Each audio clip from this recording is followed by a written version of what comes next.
The Beryl Coronet. "Holmes," said I, as I stood one morning in our bow window looking down the street, "here is a madman coming along.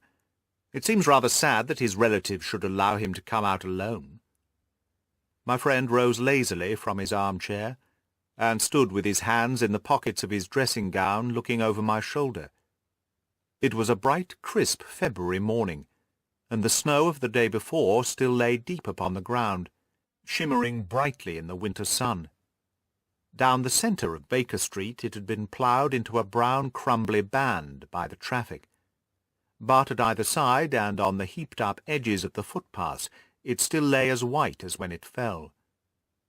The grey pavement had been cleaned and scraped, but was still dangerously slippery, so that there were fewer passengers than usual. Indeed, from the direction of the Metropolitan Station no one was coming, save the single gentleman whose eccentric conduct had drawn my attention. He was a man of about 50, tall, portly, and imposing, with a massive, strongly marked face and a commanding figure. He was dressed in a sombre yet rich style, in black frock-coat, shining hat, neat brown gaiters, and well-cut pearl-grey trousers. Yet his actions were in absurd contrast to the dignity of his dress and features, for he was running hard, with occasional little springs, such as a weary man gives who is little accustomed to set any tax upon his legs. As he ran he jerked his hands up and down, waggled his head, and writhed his face into the most extraordinary contortions. "What on earth can be the matter with him?" I asked. "He is looking up at the numbers of the houses." "I believe that he is coming here," said Holmes, rubbing his hands. "Here?" "Yes. I rather think he is coming to consult me professionally. I think that I recognize his symptoms." "Ha! Did I not tell you?" As he spoke, the man, puffing and blowing, rushed at our door and pulled at our bell, until the whole house resounded with the clanging. A few moments later he was in our room, still puffing, still gesticulating, but with so fixed a look of grief and despair in his eyes that our smiles were turned in an instant to horror and pity. For a while he could not get his words out, but swayed his body and plucked at his hair like one who has been driven to the extreme limits of his reason. Then, suddenly springing to his feet, he beat his head against the wall with such force that we both rushed upon him and tore him away to the centre of the room.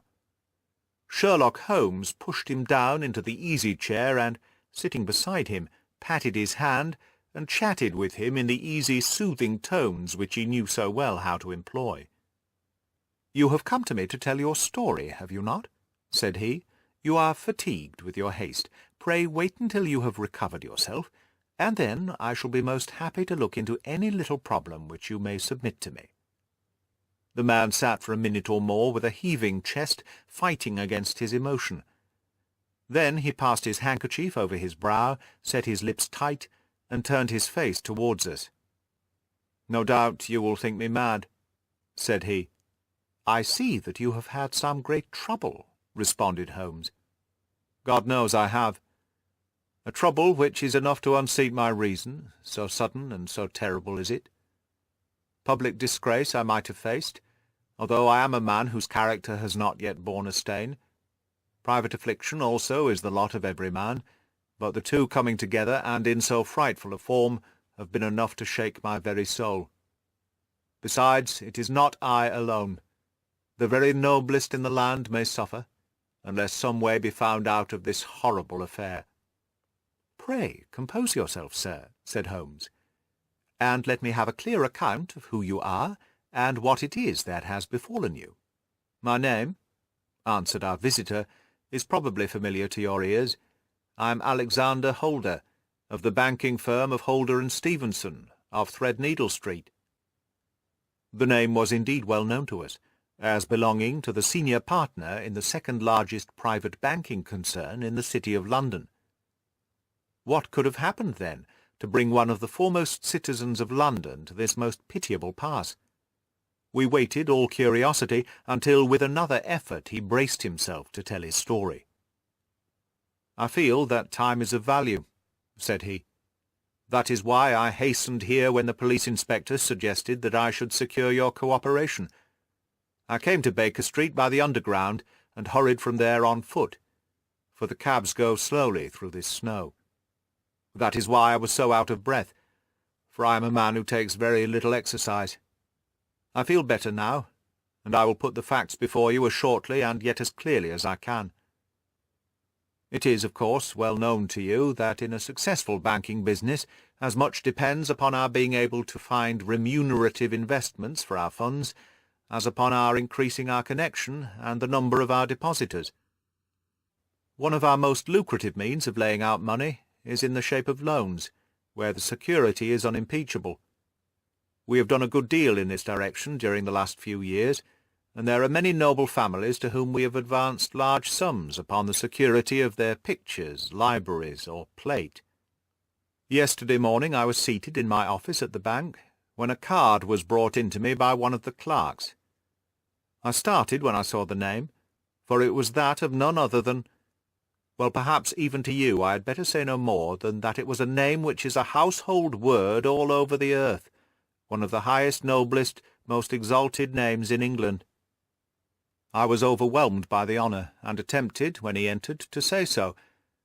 But he plunged at once into business with the air of a man who wishes to hurry quickly through a disagreeable task. "Mr. Holder," said he, "I have been informed that you are in the habit of advancing money." "The firm do so when the security is good," I answered.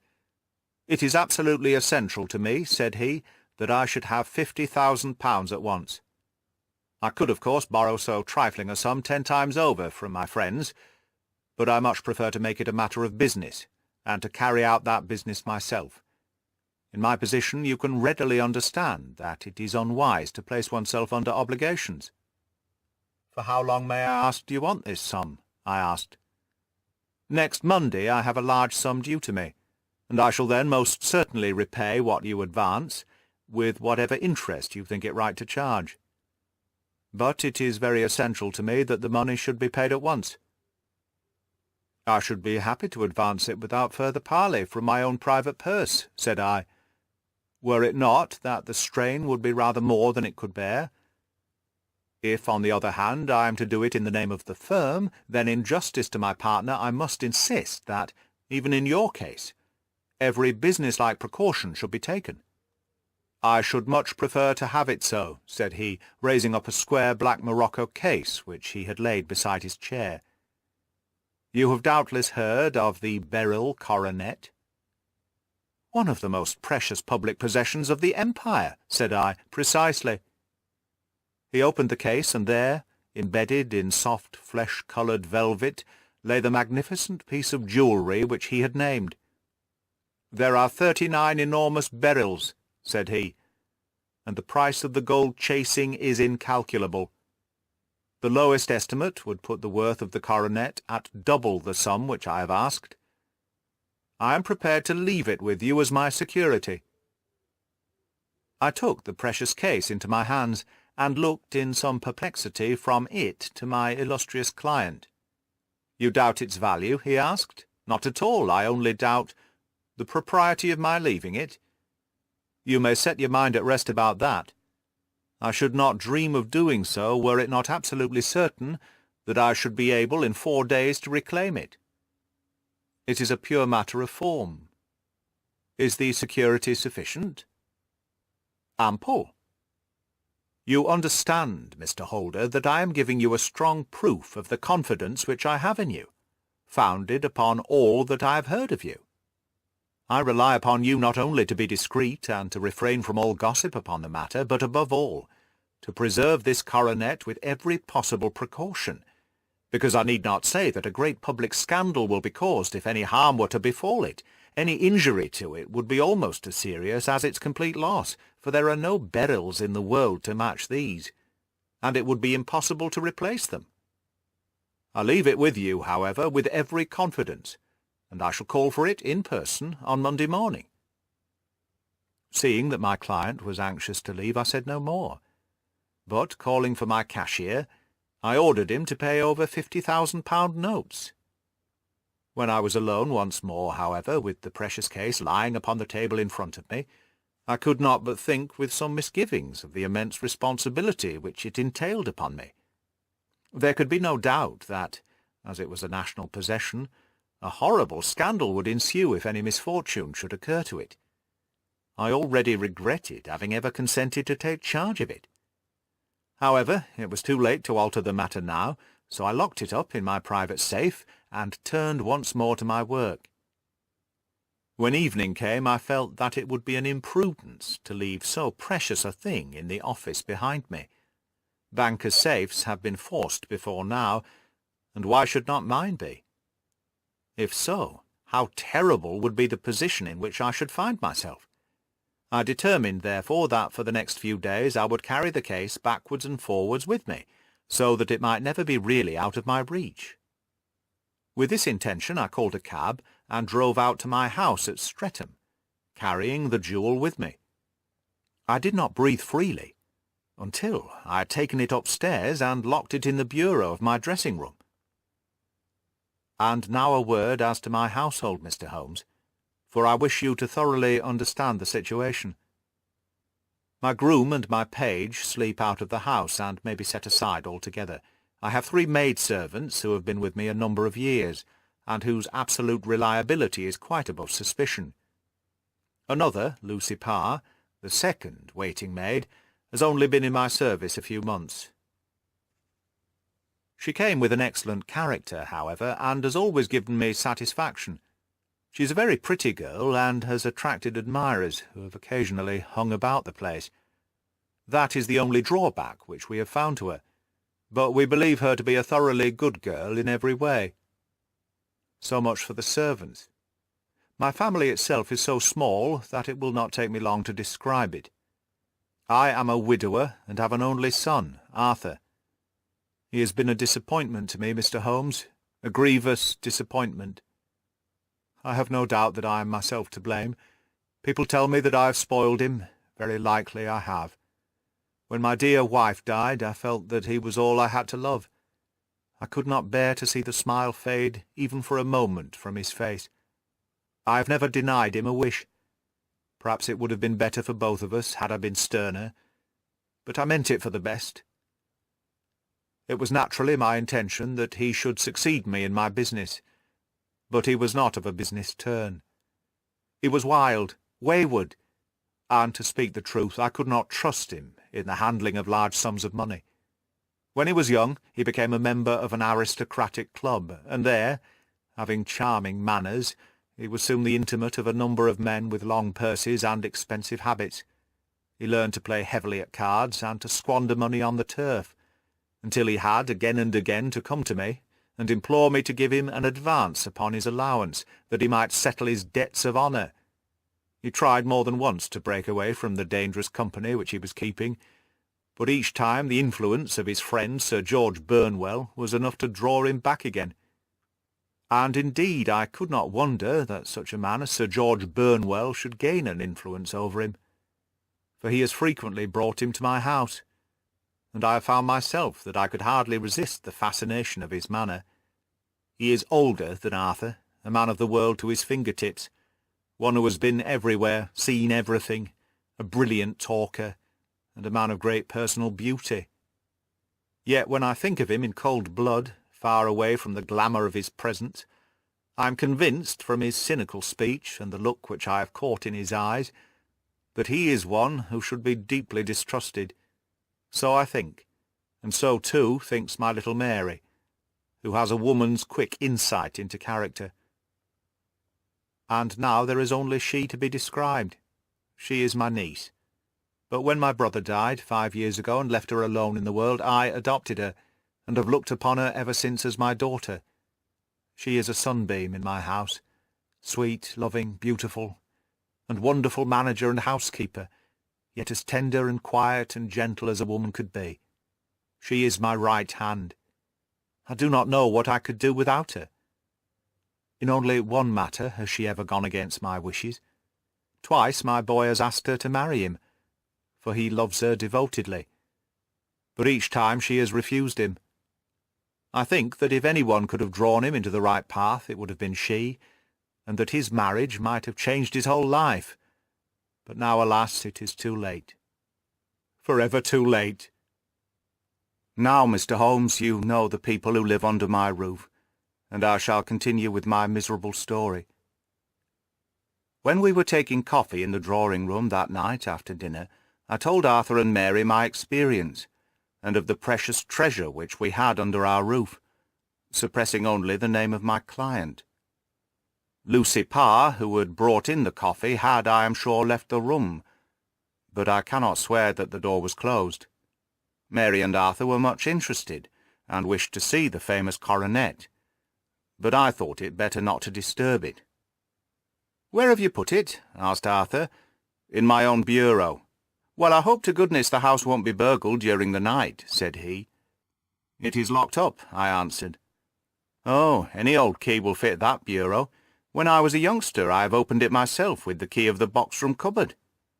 He often had a wild way of talking, so that I thought little of what he had said. He followed me to my room, however, that night, with a very grave face. "Look here, Dad," said he, with his eyes cast down. "Can you let me have £200?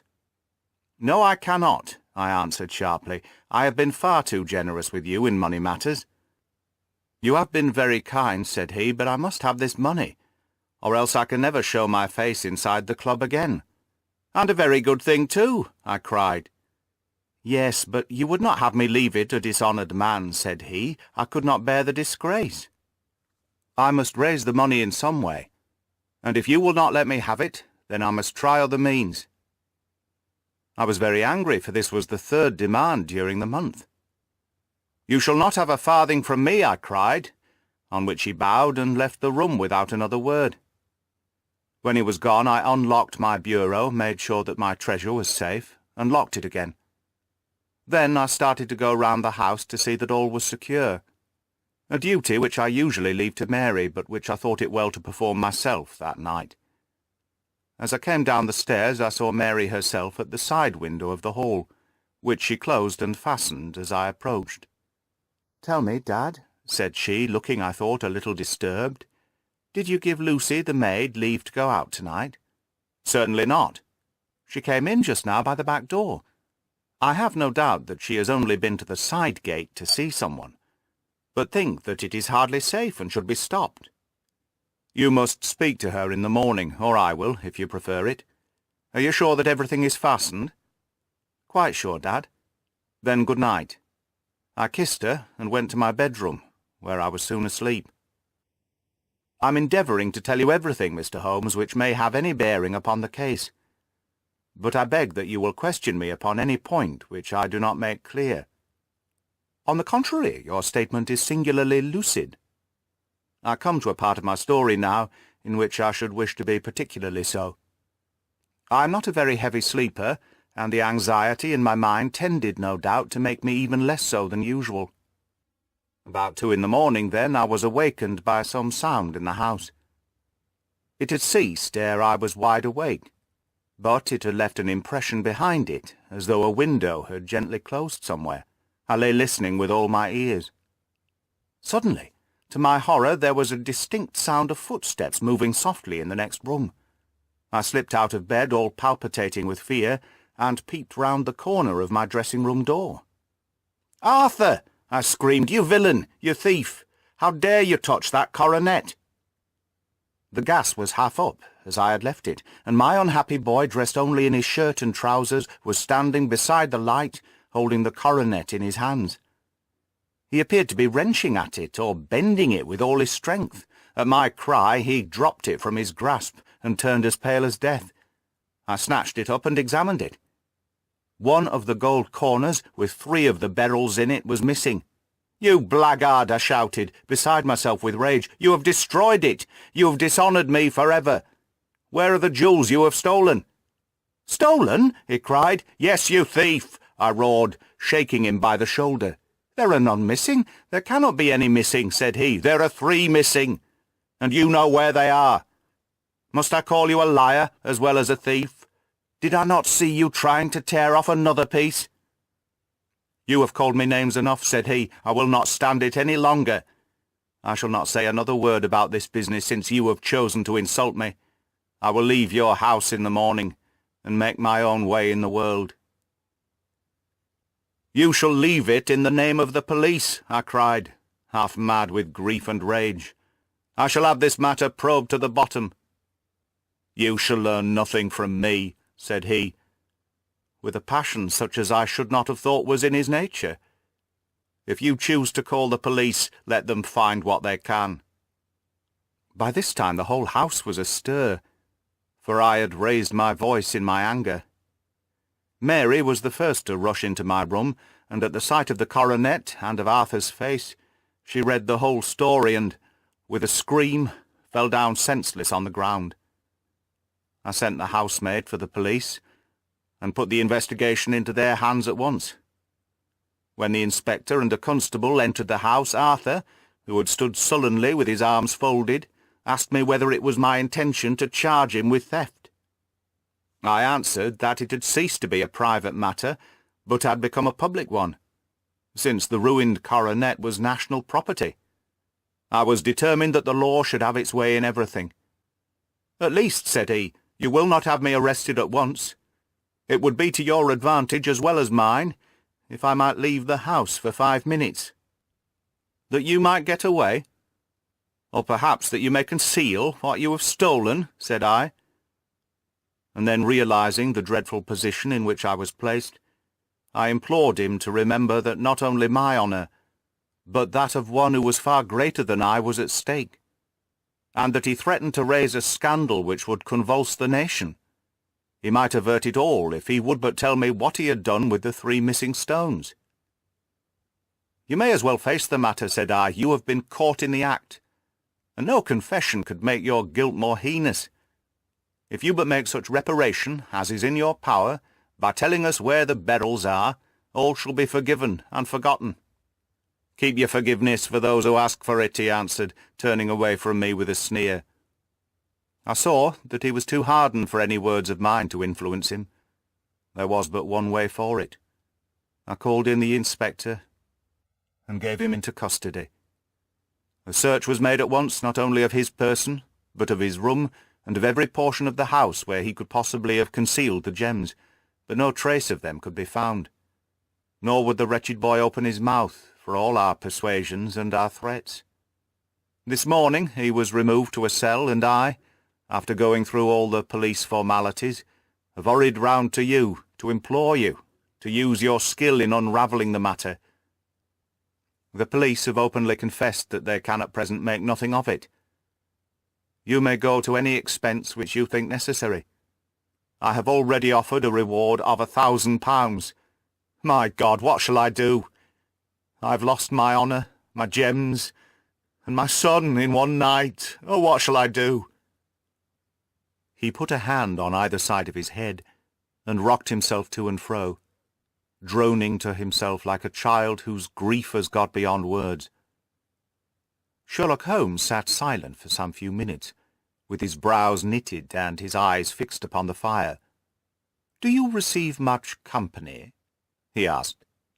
"None, save my partner with his family, and an occasional friend of Arthur's. Sir George Burnwell has been several times lately, but no one else, I think." "Do you go out much in society?" "Arthur does. Mary and I stay at home. We neither of us care for it." "That is unusual in a young girl." "She is of a quiet nature. Besides, she is not so very young. She is 24.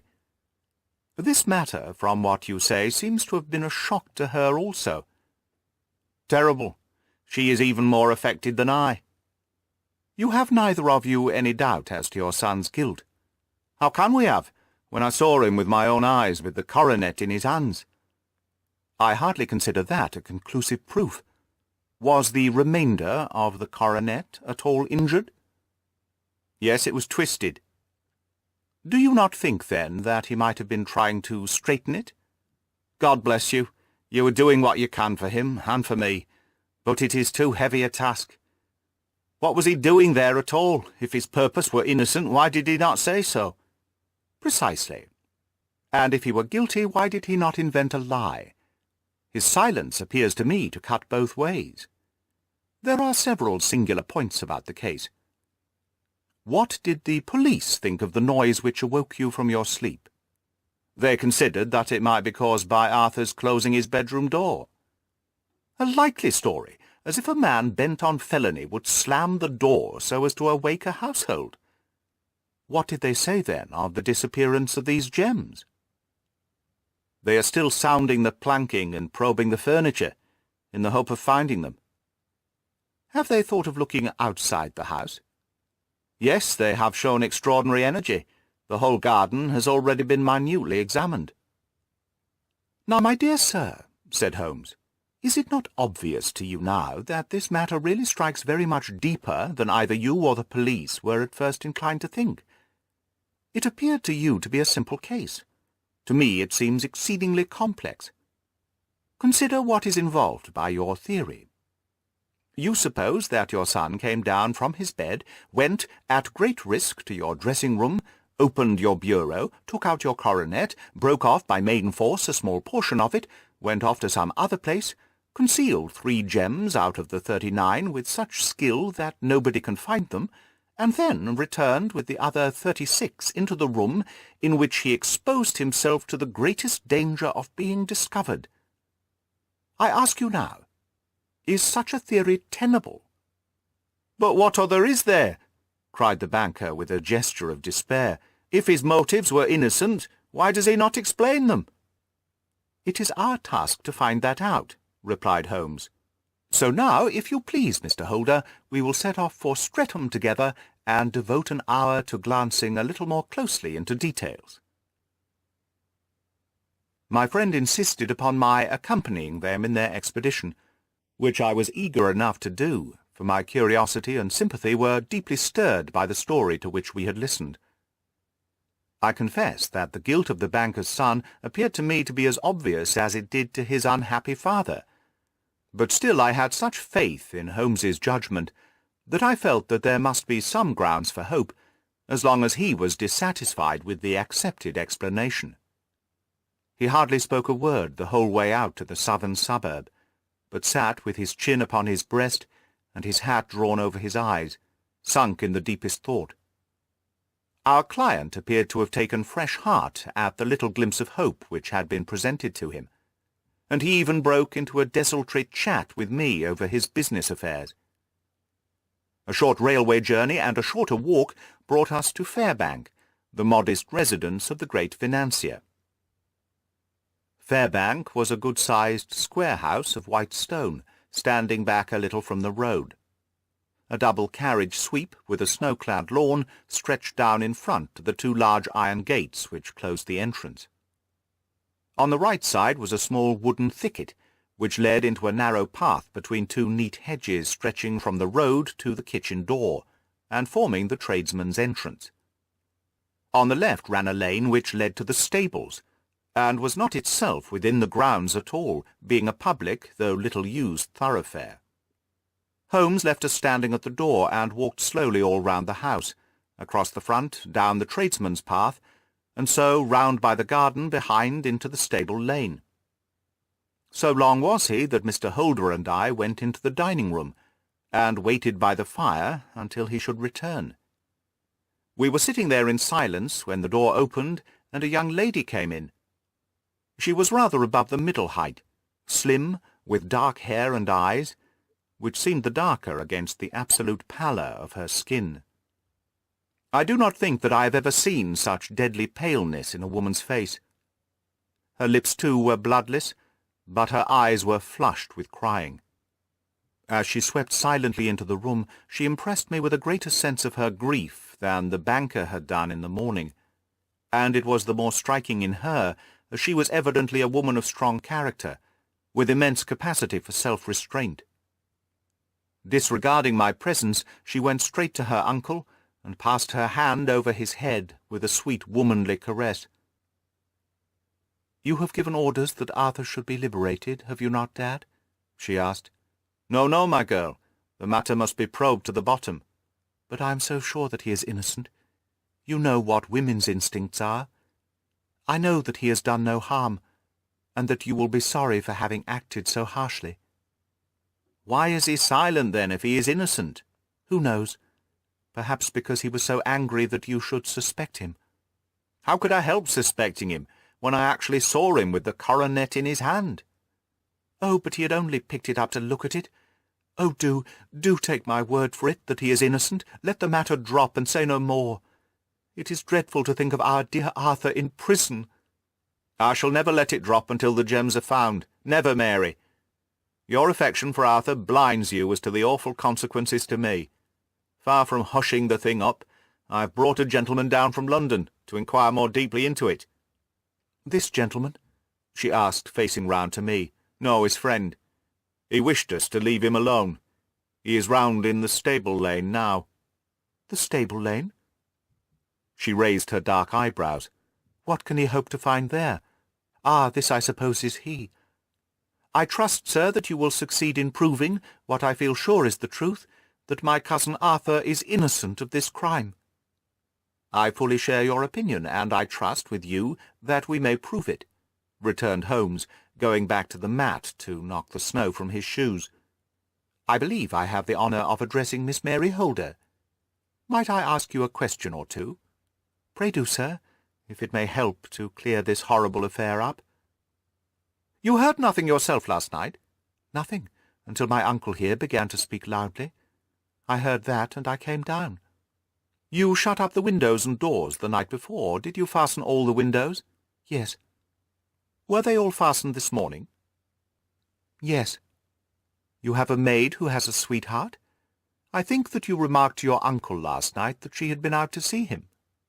"Yes, and she was the girl who waited in the drawing-room, and who may have heard uncle's remarks about the coronet." "I see. You infer that she may have gone out to tell her sweetheart, and that the two may have planned the robbery." "But what is the good of all these vague theories?" cried the banker impatiently, "when I have told you that I saw Arthur with the coronet in his hands?" "Wait a little, Mr. Holder. We must come back to that. About this girl, Miss Holder, you saw her return by the kitchen door, I presume?" "Yes. When I went to see if the door was fastened for the night, I met her slipping in. I saw the man, too, in the gloom." "Do you know him?" "Oh, yes. He is the greengrocer who brings our vegetables round. His name is Francis Prosper." "He stood," said Holmes, "to the left of the door. That is to say, farther up the path than is necessary to reach the door?" "Yes, he did." "And he is a man with a wooden leg?" Something like fear sprang up in the young lady's expressive black eyes. "Why, you are like a magician," said she. "How do you know that?" She smiled, but there was no answering smile in Holmes's thin, eager face. "I should be very glad now to go upstairs," said he. "I shall probably wish to go over the outside of the house again. Perhaps I had better take a look at the lower windows before I go up." He walked swiftly round from one to the other, pausing only at the large one which looked from the hall on the stable lane. This he opened, and made a very careful examination of the sill with his powerful magnifying lens. "Now we shall go upstairs," said he at last. The banker's dressing-room was a plainly furnished little chamber with a grey carpet, a large bureau, and a long mirror. Holmes went to the bureau first and looked hard at the lock. "Which key was used to open it?" he asked. "That which my son himself indicated, that of the cupboard of the lumber-room." "Have you it here?" "That is it on the dressing-table." Sherlock Holmes took it up and opened the bureau. "It is a noiseless lock," said he. "It is no wonder that it did not wake you. This case, I presume, contains the coronet. We must have a look at it." He opened the case, and taking out the diadem, he laid it upon the table. It was a magnificent specimen of the jeweller's art, and the 36 stones were the finest that I have ever seen. At one side of the coronet was a crooked, cracked edge, where a corner holding 3 gems had been torn away. "Now, Mr. Holder," said Holmes, "here is the corner which corresponds to that which has been so unfortunately lost. Might I beg that you will break it off?" "I should not dream of trying," said he. "Then I will." Holmes suddenly bent his strength upon it, but without result. "I feel it give a little," said he, "but though I am exceptionally strong in the fingers, it would take me all my time to break it. An ordinary man could not do it. Now, what do you think would happen if I did break it, Mr. Holder? There would be a noise like a pistol shot. Do you tell me that all this happened within a few yards of your bed, and that you heard nothing of it? I do not know what to think. It is all dark to me. But perhaps it may grow lighter as we go. What do you think, Miss Holder? I confess that I still share my uncle's perplexity. Your son had no shoes or slippers on when you saw him? He had nothing on save only his trousers and shirt. Thank you. We have certainly been favoured with extraordinary luck during this inquiry, and it will be entirely our own fault if we do not succeed in clearing the matter up. With your permission, Mr. Holder, I shall now continue my investigations outside. He went alone at his own request, for he explained that any unnecessary footmarks might make his task more difficult. For an hour or more he was at work, returning at last with his feet heavy with snow and his features as inscrutable as ever. "I think that I have seen now all that there is to see, Mr. Holder," said he. "I can serve you best by returning to my rooms." "But the gems, Mr. Holmes, where are they?" "I cannot tell." The banker wrung his hands. "I shall never see them again," he cried. "And my son? You give me hopes?" "My opinion is in no way altered." "Then for God's sake, what was this dark business which was acted in my house last night? If you can call upon me at my Baker Street rooms tomorrow morning between 9 and 10, I shall be happy to do what I can to make it clearer. I understand that you give me carte blanche to act for you, provided only that I get back the gems, and that you place no limit on the sum I may draw." "I would give my fortune to have them back." "Very good. I shall look into the matter between this and then. Good-bye. It is just possible that I may have to come over here again before evening." It was obvious to me that my companion's mind was now made up about the case, although what his conclusions were was more than I could even dimly imagine. Several times during our homeward journey I endeavoured to sound him upon that point, but he always glided away to some other topic, until at last I gave it over in despair. It was not yet 3 when we found ourselves in our little room once more. He hurried to his chamber, and was down again in a few minutes, dressed as a common loafer. With his collar turned up, his shiny seedy coat, his red cravat, and his worn boots, he was a perfect sample of the class. "I think that this should do," said he, glancing into the glass above the fireplace. "I only wish that you would come with me, Watson, but I fear that it won't do. I may be on the trail in this matter, or I may be following a will-o'-the-wisp, but I shall soon know which it is. I hope that I shall be back in a few hours."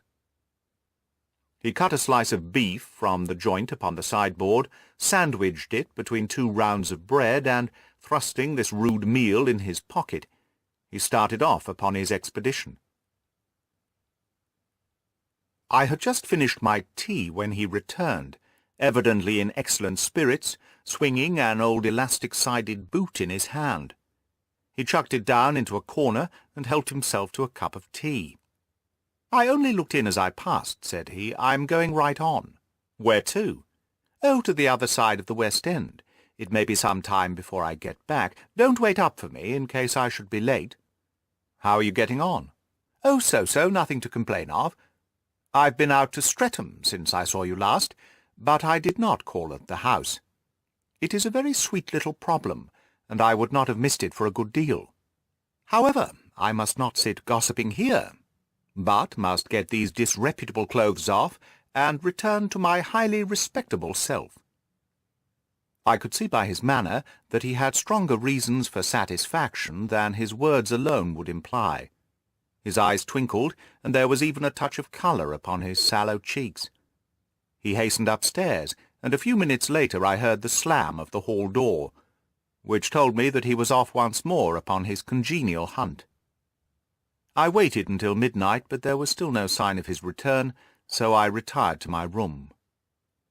It was no uncommon thing for him to be away for days and nights on end, when he was hot upon a scent, so that his lateness caused me no surprise.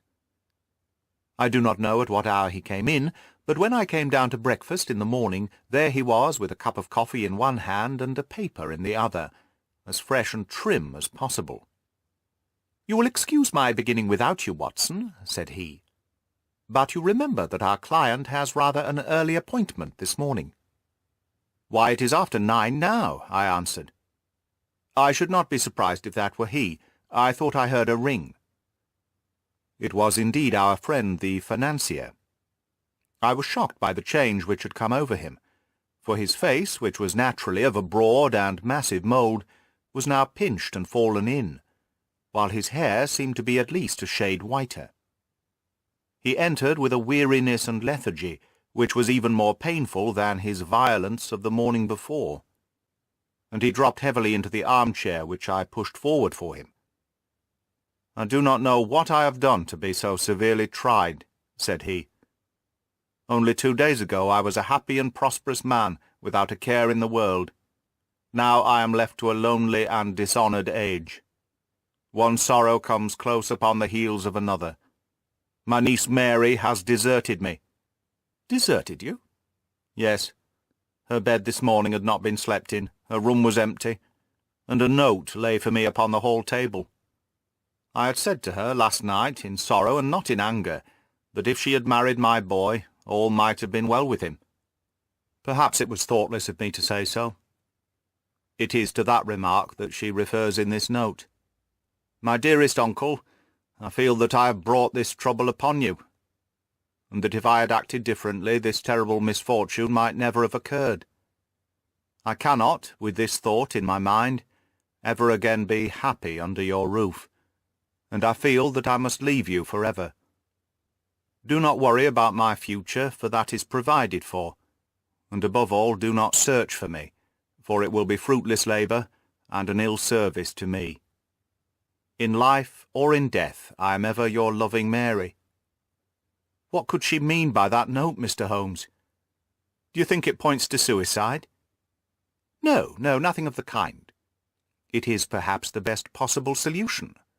I trust, Mr. Holder, that you are nearing the end of your troubles. "Ha! You say so. You've heard something, Mr. Holmes. You've learned something. Where are the gems? You would not think £1,000 apiece an excessive sum for them?" "I would pay 10. That would be unnecessary. 3,000 will cover the matter, and there is a little reward, I fancy. Have you your cheque-book? Here is a pen. Better make it out for £4,000. With a dazed face the banker made out the required cheque. Holmes walked over to his desk, took out a little triangular piece of gold with 3 gems in it, and threw it down upon the table. With a shriek of joy our client clutched it up. "You have it!" he gasped. "I am saved! I am saved!" The reaction of joy was as passionate as his grief had been, and he hugged his recovered gems to his bosom. "There is one other thing you owe, Mr. Holder," said Sherlock Holmes rather sternly. "Oh?" He caught up a pen. "Name the sum, and I will pay it." "No, the debt is not to me.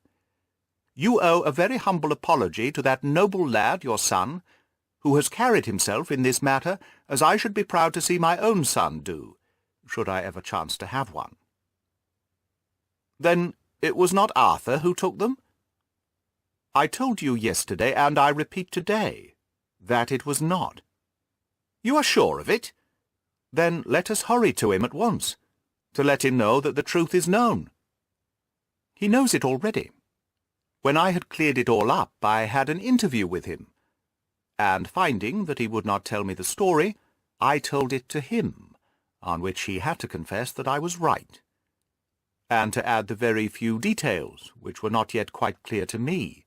Your news this morning, however, may open his lips." "For heaven's sake, tell me, then, what is this extraordinary mystery?" "I will do so, and I will show you the steps by which I reached it. And let me say to you first that it is hardest for me to say and for you to bear.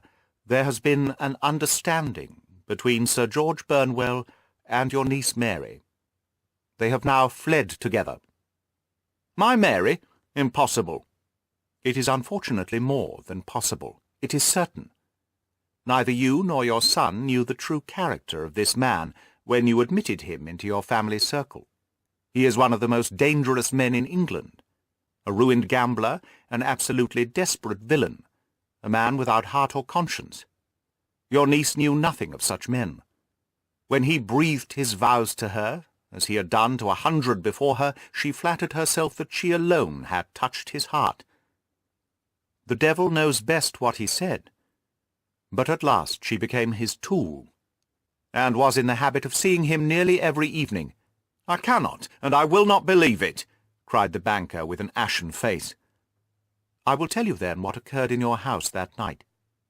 Your niece, when you had, as she thought, gone to your room, slipped down and talked to her lover through the window which leads into the stable lane. His footmarks had pressed right through the snow, so long had he stood there. She told him of the coronet. His wicked lust for gold kindled at the news, and he bent her to his will. I have no doubt that she loved you, but there are women in whom the love of a lover extinguishes all other loves, and I think that she must have been one. She had hardly listened to his instructions when she saw you coming downstairs, on which she closed the window rapidly and told you about one of the servants' escapade with her wooden-legged lover, which was all perfectly true. Your boy Arthur went to bed after his interview with you, but he slept badly, on account of his uneasiness about his club debts.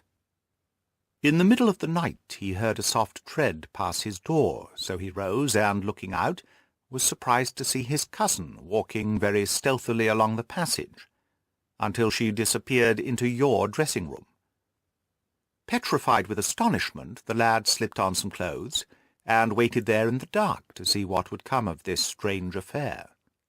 Presently she emerged from the room again, and in the light of the passage lamp your son saw that she carried the precious coronet in her hands.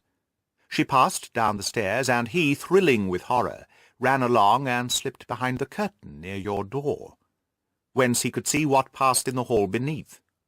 He saw her stealthily open the window, hand out the coronet to someone in the gloom, and then, closing it once more, hurry back to her room, passing quite close to where he stood hid behind the curtain. As long as she was on the scene, he could not take any action without a horrible exposure of the woman whom he loved. But the instant she was gone, he realized how crushing a misfortune this would be for you, and how all-important it was to set it right. He rushed down, just as he was, in his bare feet, opened the window, sprang out into the snow, and ran down the lane, where he could see a dark figure in the moonlight. Sir George Burnwell tried to get away, but Arthur caught him, and there was a struggle between them, your lad tugging at one side of the coronet, and his opponent at the other. In the scuffle, your son struck Sir George, and cut him over the eye. Then something suddenly snapped, and your son, finding that he had the coronet in his hands, rushed back, closed the window, ascended to your room, and had just observed that the coronet had been twisted in the struggle, and was endeavouring to straighten it, when you appeared upon the scene. "Is it possible?" gasped the banker. You then roused his anger by calling him names, at a moment when he felt that he had deserved your warmest thanks. He could not explain the true state of affairs without betraying one who certainly deserved little enough consideration at his hands. He took the more chivalrous view, however, and preserved her secret.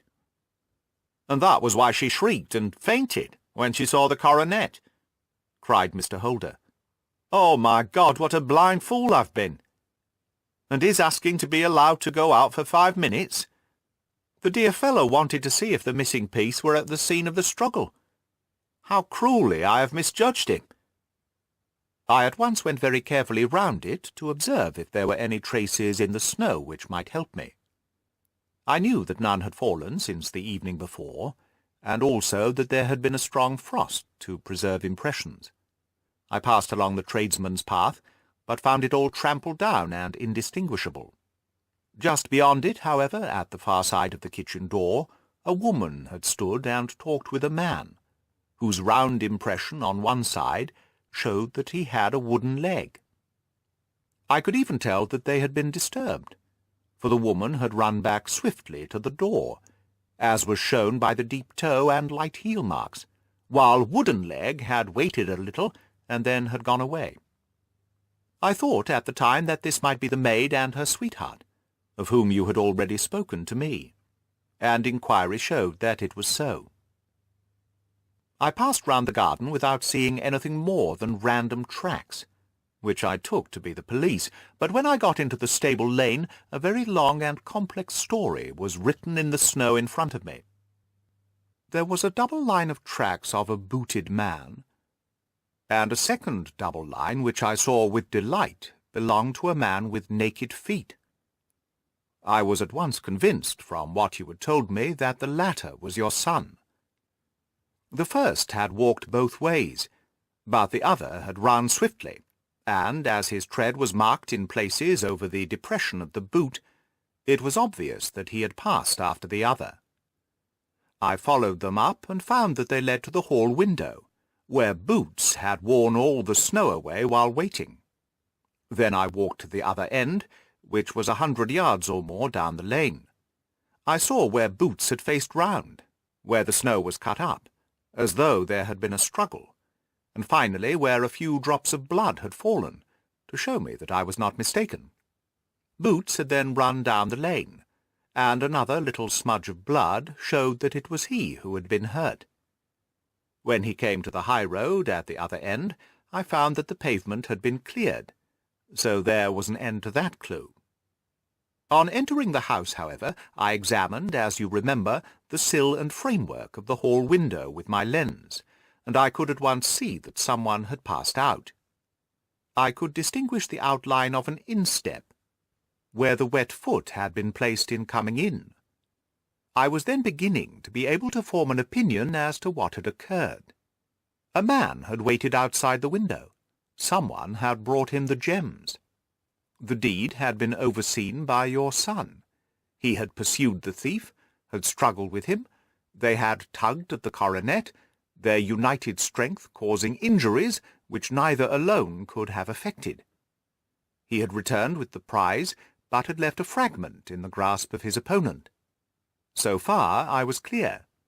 The question now was, who was the man, and who was it brought him the coronet? It is an old maxim of mine that when you have excluded the impossible, whatever remains, however improbable, must be the truth.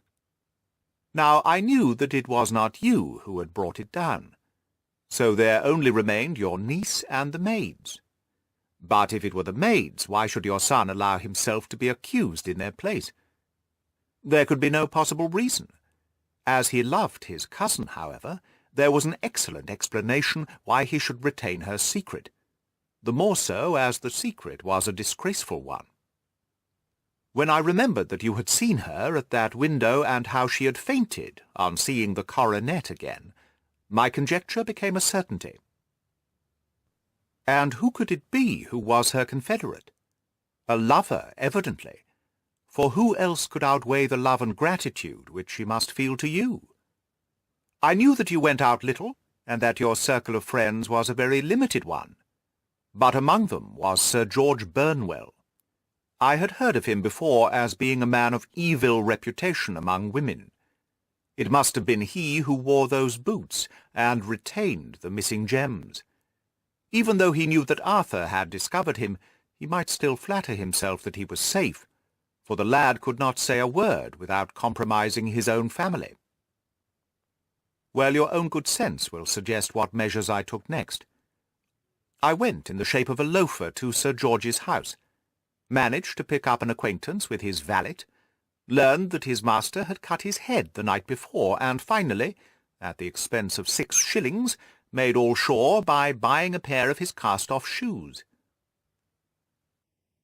With these I journeyed down to Streatham, and saw that they exactly fitted the tracks. I saw an ill-dressed vagabond in the lane yesterday evening, said Mr. Holder. Precisely, it was I. I found that I had my man, so I came home and changed my clothes. It was a delicate part which I had to play then, for I saw that a prosecution must be avoided to avert scandal, and I knew that so astute a villain would see that our hands were tied in the matter. I went and saw him. At first, of course, he denied everything.